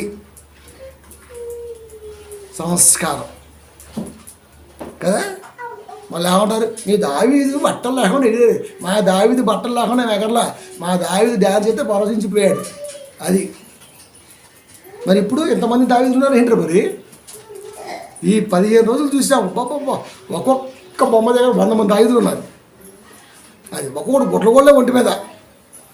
ఒకడైతే నాగిన్ డ్యాన్స్ చేస్తున్నాడు, అసలు మామూలు లేదు. ఇంకా గాజు బెంగులు గుచ్చుకుంటాయి, మరి ఆడ గుచ్చుకుంటున్నాయో తెల్లాతగా తెలియదు. అది దిగిని ఏడొక్కడ. ఒకడైతే ఇట్ట కొట్టుకుంటుండు, ఇట్ట గుద్దుకుంటుండు, అవుతుండు పెచ్చన. మళ్ళీ దాన్ని చూడడానికి మళ్ళీ బేవర్స్ కలిపోవటం అవసరమా? మంచి కాడికి వెళ్ళు, శవం కాడికి వెళ్ళు. శవం కాడికి వెళ్ళమన్నాడు దేవుడు, పెళ్లి కాడికి అవసరం లేదు. నువ్వు లేకపోయినా జరిగిద్ది పెళ్ళి. శవం కూడా నువ్వు లేకపోయినా తెస్తారు కదా. అక్కడికి వెళ్తే ఏదో నేర్పుతాడు దేవుడు. ఒకటి పుట్టిన దినం కంటే ఒకటి మరణ దినమే శ్రేష్టం. ఆడికి వెళ్ళు. ఆహా, పుట్టినరోజు అయితే సెంటు పెట్టుకోవచ్చు, ఆడికేమైనా శవం వాసనేదా? అది నువ్వు వెళ్ళాల్సింది ఆడకే. అక్కడికి వెళ్ళమన్నాడు దేవుడు. ఆడికెళ్ళి జ్ఞానం వచ్చింది. ఇక్కడికెళ్ళు డాబు ఉంటుంది. ఇక్కడ శవం కాడ ఏముంటుంది? డ్రెస్ ఎవరు చూడరు.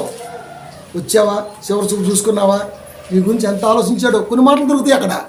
అది పుట్టినరోజు అనుకో, ఈ శారీ 10,000, ఇదేమో 500, ఏమో పరుగు పోయింది అనుకుంటాం. మన దేవుడు గొప్పోడండి. మనుషులు మనస్తత్వాల మధ్య నలుగుతున్నటువంటి ఆ దరిద్రం ఎంత దరిద్రం ఉంటుందో నేర్పాడు దేవుడు. అందుకే మనం క్రైస్తవులం అయ్యాం, వాడు యాదవయ్యాడు. అది కాదా? ఇప్పుడు ఇవన్నీ దూరం పెట్టామనుకో, మన మీద వరకు చాలా ఇది ఉంటుంది. ఎంత ఉన్నా, ఎంత విసర్జించినా పెద్దగా ఒరిగేదైతే ఏమి లేదు. మనమే వెళ్ళి అడుక్కోట్లా, మనం వెళ్తున్నాం, కష్టపడుతున్నాం. వాడే ఇంకా మనకి రావాలి, మనం వెళ్ళాం ఇంకా వాడికి. కాబట్టి ప్రియమైన దేవుని పిల్లరా, బైబిల్ గొప్పతనం చూడండి, ఎంత గొప్పతనం. ఇంత డైరెక్ట్గా మాట్లాడుతున్నాం అంటే అర్థమైంది తెలుసా? వాడు అన్న మాట నాకు కోపం వచ్చేసింది. ఎప్పుడు ఆధారం వచ్చిందా అనిపించింది నాకైతే. మళ్ళీ ముస్లింలు అడగమంటుంది, వాళ్ళ జోలికి ఎందుకు నీకు, మా జోలి ఎందుకు నీకు? పోనీ మీ గ్రంథాల్లో అమ్మని చూపించాడు. ఏ అమ్మని చూపించాడు?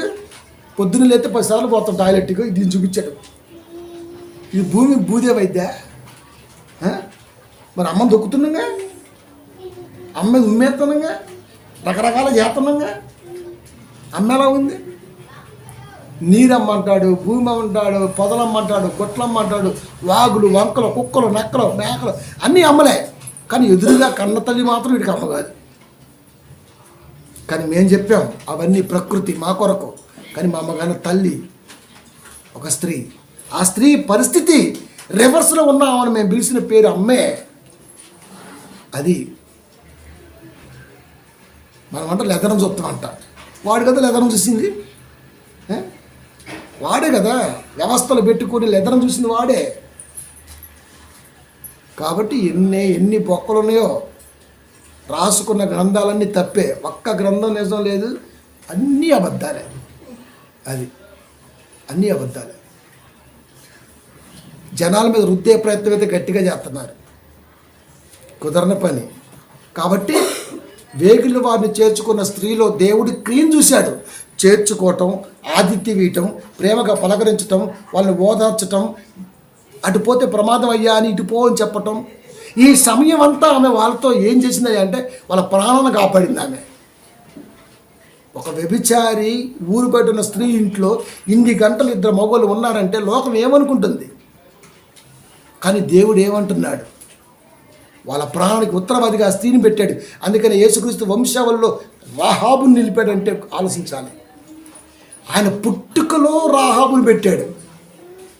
ఎంత గొప్పదండి! రాహాబు గవ్వాన, ఒబేదు, యెషై, దావీదు, క్రీస్తు, ఇలా వంశావళి వచ్చిందంటే ఎంత గొప్ప ధన్యత. నువ్వేం చూసావు స్త్రీలో? ఆయన చూశాడు స్త్రీలో. ఏం చూశాడు? ప్రియమైన దేవుని పిల్లారా, బైబిల్ ఎంత గొప్ప చూడండి. ఇన్ని గొప్ప మాటలు గల బైబిల్ని పట్టుకుని వీడు ఏం మాట్లాడతాడు? ముసల్మా డక్క. 1 పేతురు 2:4 మనుషుల చేత విసర్జింపబడినను. ఇంత స్ట్రైట్గా చెబుతుంటే ఎవడో ప్రేమించడేమో. ఎవడ ప్రేమ కావాలి? కరోనా వస్తే ప్రేమ ఎంత ప్రేమ విలువ తెలిసిపోయింది. ప్రేమ లోకములో పెద్ద నాటకం అని చెప్పేశాడు దేవుడు. కట్టుకున్న భార్యను కూడా టచ్ చేయలేదు తెలిసేవాడు. 4 రోజులు నువ్వు ఆ గది నేను ఈ గది గోడ, నువ్వు వండుకో, నేను వండుకుంటా, బతుకుంటే తర్వాత కలుద్దాం పోయినాక. ఏమండి వద్దు, నీ శబ్దం ద్వారా కరోనా వైరస్ వచ్చేస్తుంది లోపలికి అంటున్నాడంట. పిల్లానికి పిల్లలకి వీడి ప్రాణం ఎంతో చూసారా? ఎంతో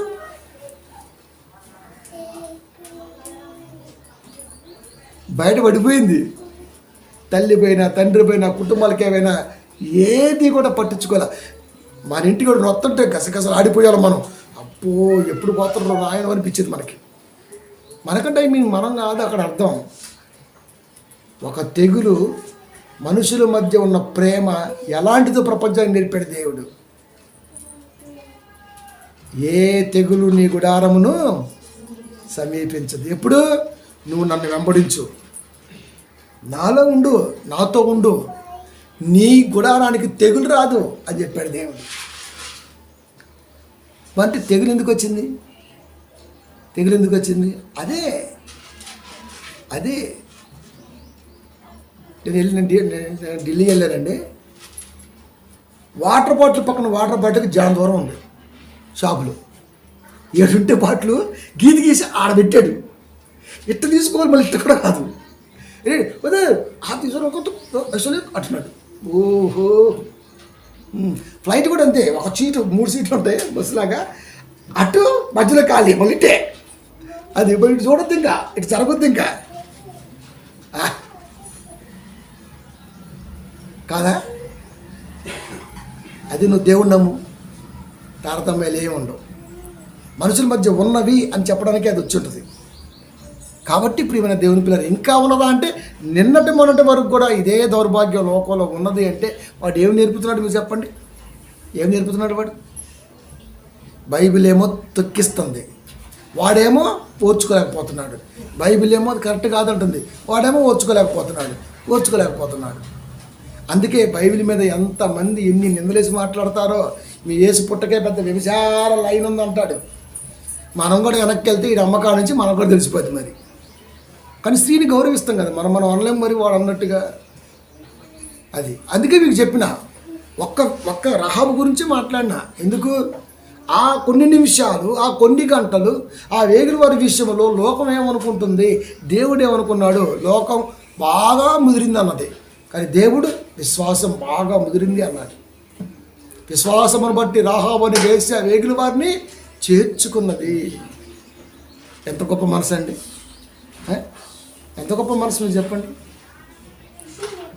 కాబట్టి బైబిల్ మీద ఎప్పుడు లోకమున అధికారులు ఏదో కుట్ర చేస్తూనే ఉంటారు, కానీ దానికి ఏమీ కాదు అని చెబుతున్నాడు.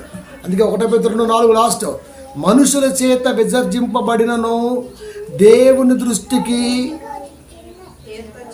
ఏర్పరచబడినదియు అమూల్యమును సజీవమునైన రాయగు ప్రభువునొద్దకు వచ్చిన వారై ఉన్నాము అని చెప్పారు అక్కడ. మనుషుల దృష్టికి, మనుషుల చేత విసర్జింపబడినను అంటే మనుషులు అనేవాళ్ళు మనం దూరం పెట్టినా,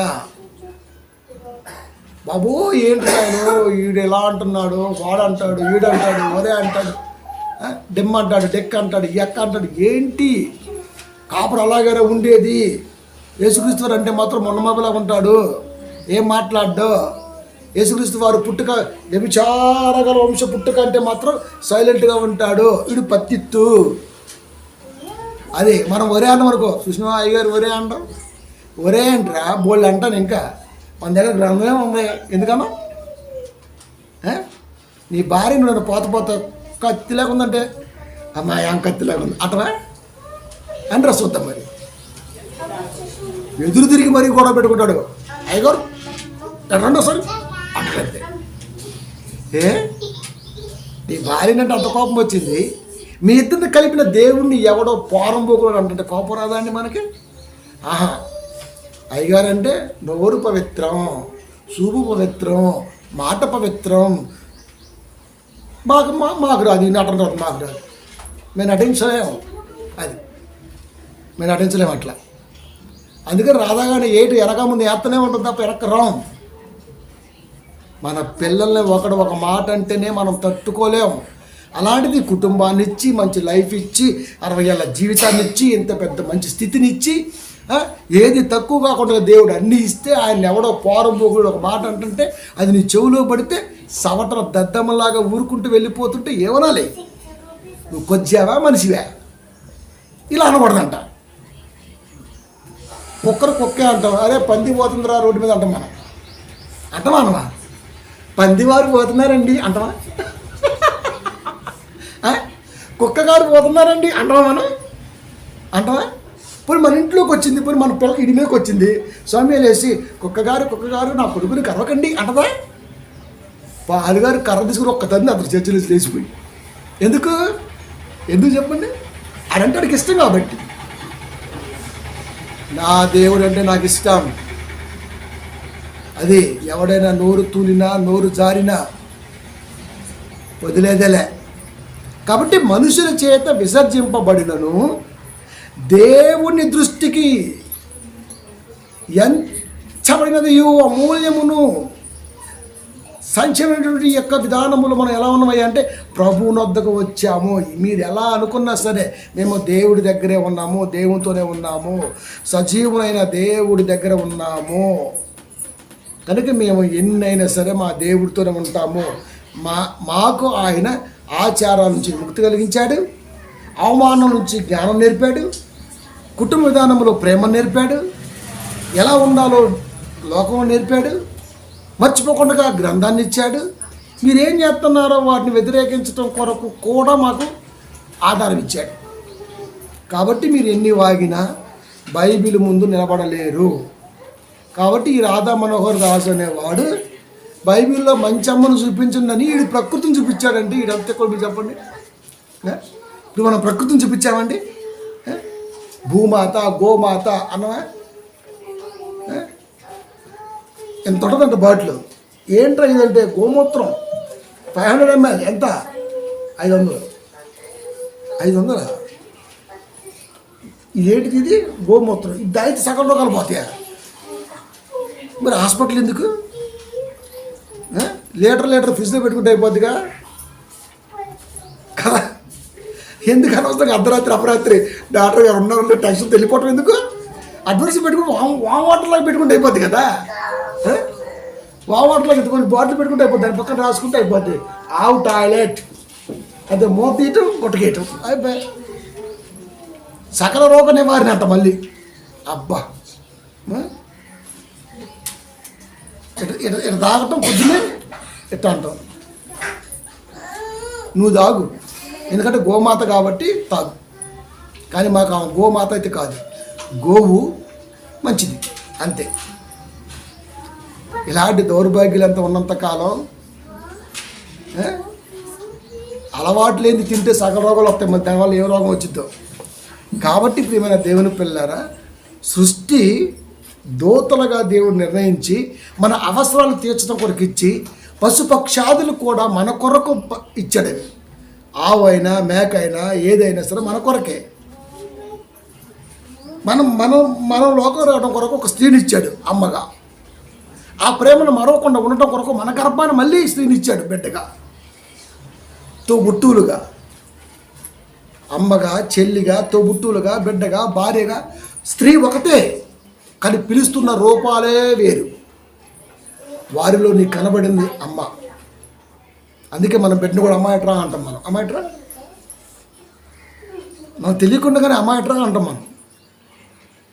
అది భార్యను కూడా అమ్మాయిని పిలిస్తే ఇంకా బాగుంటుంది. దరిద్రులు చాలామంది పిల్లలు వసే ఇట్రా, వీడు ఎవడరా ఇటు వసే అంటాడు. పొలైట్గా పిలవడండి భార్యని, పిలవరు, పిలవాలి. కాబట్టి స్త్రీని గౌరవించటం బైబిల్ నేర్పినప్పుడు, స్త్రీ పరిస్థితి రీత్యా ఏదైనా ప్రాబ్లం ఇరుక్కున్నప్పుడు అక్కడ కూడా నువ్వు అమ్మతనాన్నే చూడు అని చెప్పింది బైబిల్. అంతే తప్ప ఏదైతే చూపించు మాకు పెద్ద పరిశుద్ధుడు వెళ్ళట్టు. అమూల్యమైన దేవుని మాట అమూల్యం, అది పాటించాల్సిందే. కాబట్టి రాధా మనోహర్ దాసు గారు స్త్రీని తప్ప ప్రతి దాంట్లో అమ్మని చూస్తాడు, కానీ స్త్రీని చూడ్డం అమ్మగా. కాబట్టి ఈడంత చెత్త ఇంకొకటి లేడు. కాబట్టి ప్రియమైన దేవుని పిల్లరా, బైబిల్లో అమ్మ అంటే పరిస్థితుల రీత్యా ఎలాంటి చిక్కుల్లో ఉన్నా అవి చూడకుండా స్త్రీని అమ్మ అని పిలవటమే బైబిల్ నేర్పింది. నువ్వు పిలవలేవు, మేము పిలుస్తాము, నువ్వు కుక్కలో చూసుకో, ఇంకా పో. గౌరీ మాతను కుక్కను ఇంట్లో పెట్టుకో, వరాహమూర్తిని పందిని ఇంట్లో పెట్టుకో. అది ఎవడొద్దన్నాడు. కాబట్టి నోరు వచ్చింది కదా, నోటికి వచ్చింది కదా అని చెప్పేసి మాట్లాడకూడదు. ఇంత స్టోరీ కూడా వెనకాల. కాబట్టి ముసలోడికి బాగా మీకు దిగుంటుందని నా ఫీలింగ్. వచ్చేవారు ఇంకొక నేద్దాం గట్టిగా. కాబట్టి మళ్ళా చెప్తున్నాను మీడియా సాక్షిగా, దేవుణ్ణి బైబిల్ని ఎవడైనా ఎంత చిన్న మాట అన్నా ఖచ్చితంగా పూసేస్తా పోతా. కాబట్టి ప్రియమైన దేవుని పిల్లరా, బైబిల్ ఎంత గొప్పతో సమాజానికి ఈ రేంజ్లో వెళ్ళగలిగితే కొంతమంది మోకలైనా మూసుకొని కూర్చుంటారు తోక. అది మన ప్రయత్నం. కాబట్టి అన్నదమ్ములుగా ఉన్నటువంటి హైందవ, హిందూ, ముస్లిం సోదరుల మధ్య మతచిచ్చు పెట్టడానికి ఇలాంటి వాడు ఎన్ని పన్నాగాలు పన్నినా దయచేసి మిగతా వాళ్ళు ఎవరో కూడా స్పందించవద్దు. ఆడిని అసలు లెక్కలోకి తీసుకోవద్దు. ఆడు భూమి మీద బతికినా చచ్చినా ఏస్ట్గాడే. అది పుల్ల పెట్టడంలో మాత్రం నారదుడు వాడు. కొంపల మధ్య పుల్ల పెడుతుంటాడు, జాతుల మధ్య పుల్ల పెడుతుంటాడు. కాబట్టి అవి మనం పట్టించుకోవాల్సిన అవసరం అయితే లేదు. కాబట్టి ప్రియమైన దేవుని పిల్లరా, బైబిల్లో అమ్మ ఉందా అంటే, బైబిల్లో ఇంతకుముందు మా కాపులు చెప్పినట్టుగా చాలామంది అమ్మలు ఉన్నారు. మరి ఏముంది, ఇస్తేర్ అమ్మ ఉంది, రూత్ అమ్మ ఉంది, అన్న, ఎంతోమంది ఉన్నారు. వీళ్ళ గురించి చెప్పడం ఈజీ, ఎందుకంటే వాళ్ళ క్యారెక్టర్ అలా ఉంది కాబట్టి. కానీ పరిస్థితి రీత్యా దిగజారిపోయిన స్థితిలో లోకం వెలేసిందే. ఆ స్త్రీలో అమ్మను చూసాం మేము, ఆమెలోనే అమ్మను చూసామంటే వీళ్ళలో మేము అమ్మను చూడలేమా? కాబట్టి ఇంత గొప్పగా ఉన్నటువంటి అమ్మలు ఉన్నారు. ఆ స్థానాన్ని కోల్పోయామా అని బాధపడుతున్న వారిని కూడా గొప్పగా చేసి చూసే మనసు బైబిల్ ద్వారా మాకు ఇచ్చాడు. కనుక అమ్మ ఎప్పుడు అమ్మే, ఆమె స్త్రీ. ప్రకృతిలో కుక్క నక్క అయితే కాదు. నీకైతే మేము ఏం చేయలేం, ఎందుకంటే నువ్వు హాఫ్ నాలెడ్జ్ కాదు. కాబట్టి ప్రార్థించుకుందాం.